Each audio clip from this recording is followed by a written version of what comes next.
Welcome to the first episode of this new YouTube series. So the idea of this series is that I'm gonna take you with me for a walk in some of my favorite trails around here where I live, here being central Finland. So right now it's mid-November and we actually just got our first snow of this winter just a few days ago. As you can see, it's nice and snowy and I'm really happy about that. The snow really just makes everything so much lighter and prettier. It's been a little gloomy and grey so far, so the snow is very welcome. And actually I came today with my mom. We're gonna walk a little loop around this place. This is actually the first place that I remember camping at, if our front yard doesn't count. And this is a protected area, a nature reserve. And it's just a very beautiful and calming place. So the topic of today's episode is psychology of hiking. And in preparation, I read some articles and studies about the subject, and I thought that I would kind of chat with you about the things that I learned while doing research. And then at the end of the video, I'm going to talk a little bit about my own reflections on that, based on my experiences as I've been hiking some long distance and shorter distance trails. The first article that I wanted to talk to you about was saying that hiking naturally lowers your cortisol levels, which is the stress hormone, and it boosts your endorphins, which is like the feel-good hormones. And the endorphins that are released during hiking kind of act as a natural mood elevator. And also, apparently the physical exertion that is involved in hiking boosts these neurotransmitters like serotonin and dopamine, and they play a crucial role in mood regulation. The article was also talking about how the tranquil setting of nature provides a welcome distraction from all the negative thoughts patterns. And also being away from the constant buzz of those notifications and the urban just life allows the mind to declutter, and focusing on the trail ahead and the crunch of the leaves or the snow underfoot and the view from the summit, it just helps shift your mind away from the worries and more into the present moment. So I guess you could say that it is grounding in every sense of the word. And also the physical exertion of hiking can help improve your sleep pattern, and it should help you fall asleep faster and enjoy a deeper sleep that is more restorative. In addition to that, the exposure to natural light helps regulate your circadian rhythm, and that should help to further enhance the quality of the sleep.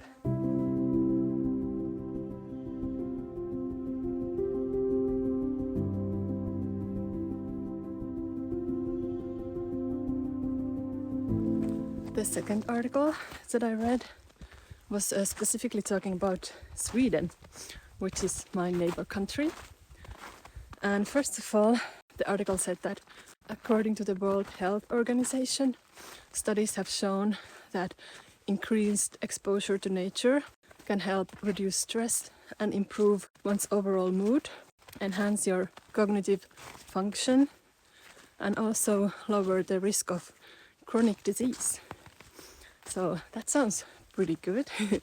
And then within this article was a link to another article also about Sweden. And this article was talking about things that you can do in nature to increase your well-being. And I picked some of them that specifically you can do while hiking. And even though this was talking about Sweden, these things doesn't necessarily have to just be in Sweden. So the first was forest bathing. Apparently that is a term. It means immersing yourself in the forest and engaging all your senses for a rejuvenating experience. And you can listen to the bird song, smell the scent of the moss, and just run your hand over the bark of a tree and watch the sunlight filter through the branches, and maybe taste a berry or two. Just sit back and just be. And it said that forest bathing can reduce stress, lower blood pressure, and also improve your focus. And the next thing on the list was foraging. So it says that there's something special about walking on the forest in order to harvest your own food. And especially in Sweden and in Finland as well, in the late summer and early autumn, the nature just becomes like a pantry brimming with berries and mushrooms. And foraging helps to support your mental restoration. And also the berries, like bilberries and lingonberries, are an excellent source of antioxidants. Another thing that was mentioned was sky watching. It says that the Swedish nature offers a captivating spectacle, and in addition to excellent stargazing, you will find 2 seasonal natural phenomena, and these are also not just specific to Sweden but to the Nordic countries, for example.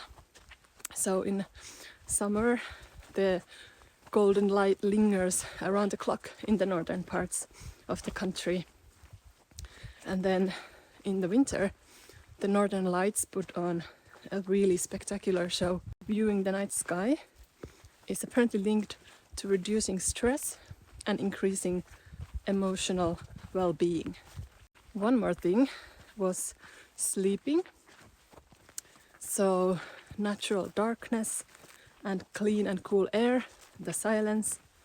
It says that the Swedish nature provides all of the right conditions for restorative sleep, and for a truly peaceful experience it suggests that you should spend a few nights in a secluded forest cabin, far from all the light pollution and modern distractions.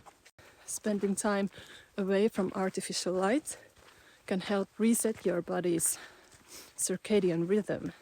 And in the meantime, the clean air will support your respiratory health and mental clarity.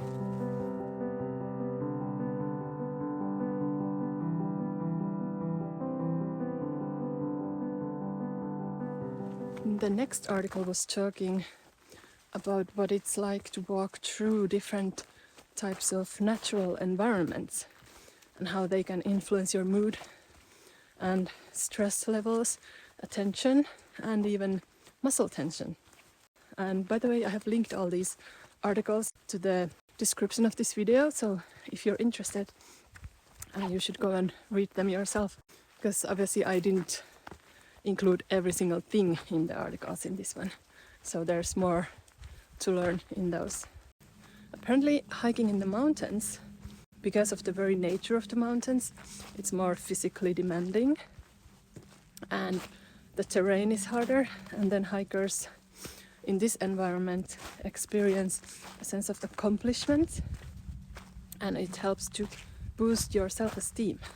It even goes as far as to say that hikers may adopt an internalized sense of being someone who can accomplish challenges, and the mental shift that causes can kind of raise your sense of personal empowerment.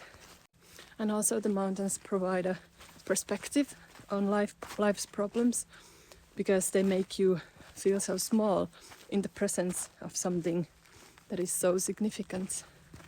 Then it says about hiking in the forest, it said that walking through a forest helps captivate your senses and grounding us in the present moment, and also it helps to reclaim the focus from mentally drifting into the past or the future. And the sound of the wind in the treetops, the sunshine filtered through the leaves, the green of the leaves help capture attention in here and now. And the article also says that time in the forest helps restore attention, improve memory, and provide a break from overstimulation. And then hiking near water. Being near water provides a sense of soothing because even from an evolutionary point of view, being near water, which is the source of life, and we rely upon it, it helps enhance the feeling of safety and abundance and relief.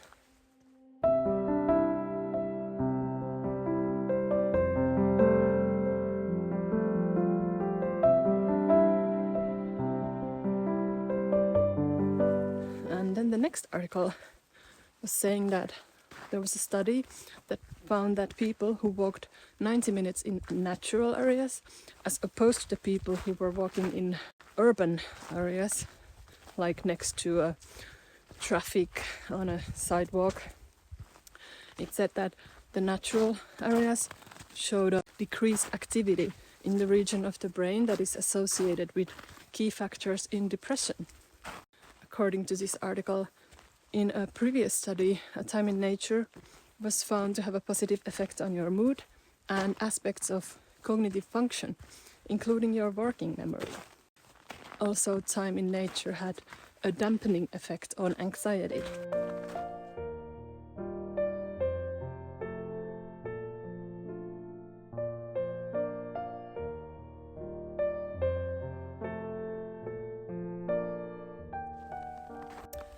The sixth and the last article that I wanted to talk to you about today was actually specifically about endurance hiking and kind of like long distance hiking.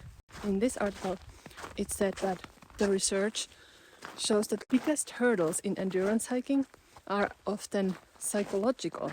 And the study found that mental fatigue, not so much physical exhaustion, was more accurate predictor of whether an endurance athlete would quit or push through. Yeah, it even said that our brains can give out long before our bodies do.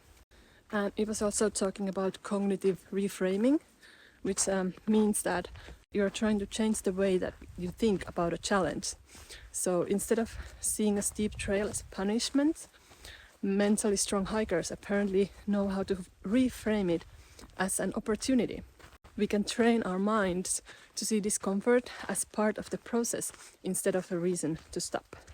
So looking at a 20-mile hike all at once can feel impossible, and that's why experienced hikers use a tactic called chunking.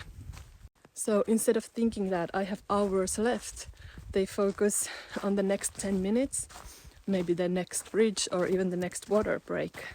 And this approach helps break the challenge into manageable pieces. So you can think like one step at a time, maybe one switchback at a time, or even 1 hour at a time. And in that way, we start focusing on the progress, not on how much is left. And that shift alone apparently can help prevent mental burnout. Elite hikers know that discomfort is part of the process, another sign that something is wrong. And by accepting that some soreness, hunger, or fatigue is inevitable, we reduce the emotional resistance to those feelings.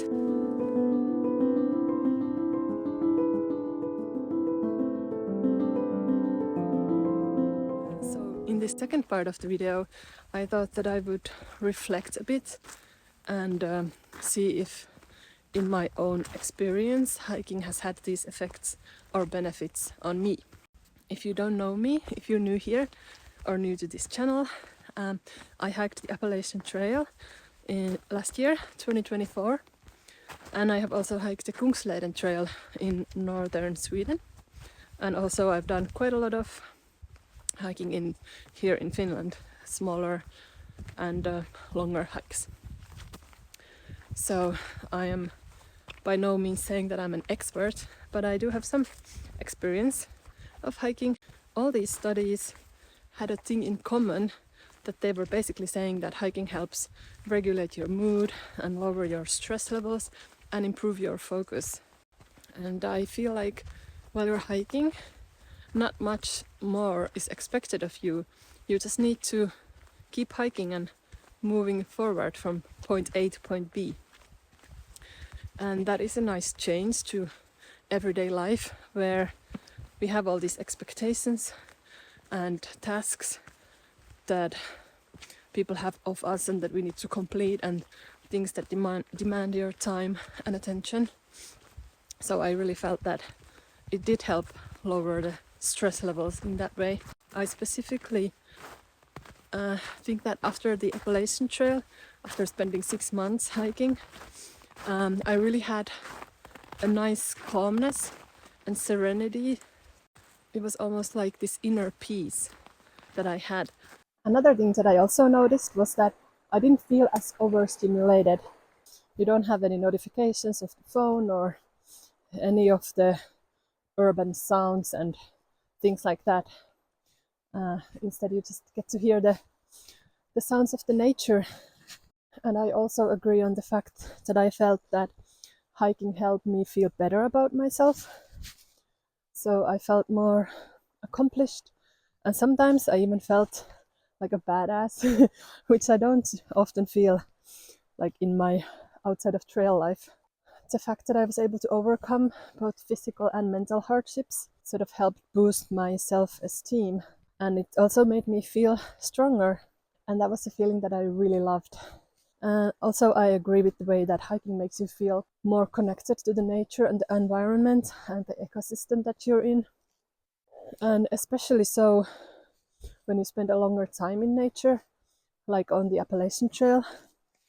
So I felt like the time that I spent in the nature even made my sense of smell better, and I felt like my hearing was more keen, and I was able to differentiate the sounds of nature. Like if there was some rustling in the forest, I was able to tell just by the sound if it's a snake or a chipmunk or a squirrel or a bird. And then I also definitely felt more focused and more alert, even without trying. It just happened over time. And definitely I felt that my mind and body became more sort of in tune with the nature. And then about the effect of hiking on your sleeping. In the beginning, it definitely took me a while to get used to the sounds that the forest makes. And then it was more difficult to fall asleep because, you know, all the weird rustlings. But then once I got used to the sounds, that didn't bother me at all. Like, I had some bouts of not sleeping so well, but overall I feel like my sleep definitely got improved. Lastly, I wanted to address the study about the long distance hiking or endurance hiking and the claims that it made. So I can say that I absolutely agree that it is more than just a physical challenge. And I would even say that the longer you hike, the more it becomes a mental challenge. And just the fact that your body is getting tired from hiking for months on end, it can really affect your capacity to sort of handle mental challenges. Or at least that's what I felt that happened to me. And also I agree about the chunking. Like you're supposed to make the hike into smaller parts in your mind. So when I was starting the AT hike, I definitely couldn't think of it as I have 2,200 miles or 3,500 kilometers ahead of me. I really had to just think of it as smaller parts, and typically I kind of divided it into some days, so until I would get to the next resupply or next town. And also I agree on the fact that it helps if you actually just accept that there will be discomfort and it's going to be part of the hike, and you are going to feel tired, hungry, in pain, sometimes even annoyed, and you don't always have a good day out in your normal everyday life, and the same is true for your trail life. But I feel like because I had already accepted that those things are going to happen, it definitely made it easier to deal with the feelings when they did arise. I also found it interesting that as I got stronger physically, I also felt stronger mentally. And then I kind of feel like at some point I peaked physically, and then the hardship sort of started, because then my body was just even though it was strong, but it was just also tired. And I had been on the trail for so long. Still, I did manage to get through that and finish my hike, the Appalachian Trail hike, and all the other hikes really. So it's going to be difficult, but you can still definitely do it. Oh, it's so pretty. Okay, I'm gonna show you some of this beautifulness.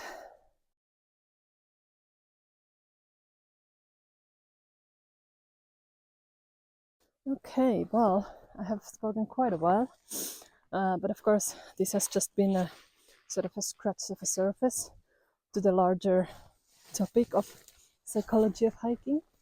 Well, this has been the first episode of this series. Thank you so much for joining me. I hope that you've learned something and enjoyed this beautiful wintry trail with me. I wish you a very great day, and I will see you on the next episode. Bye!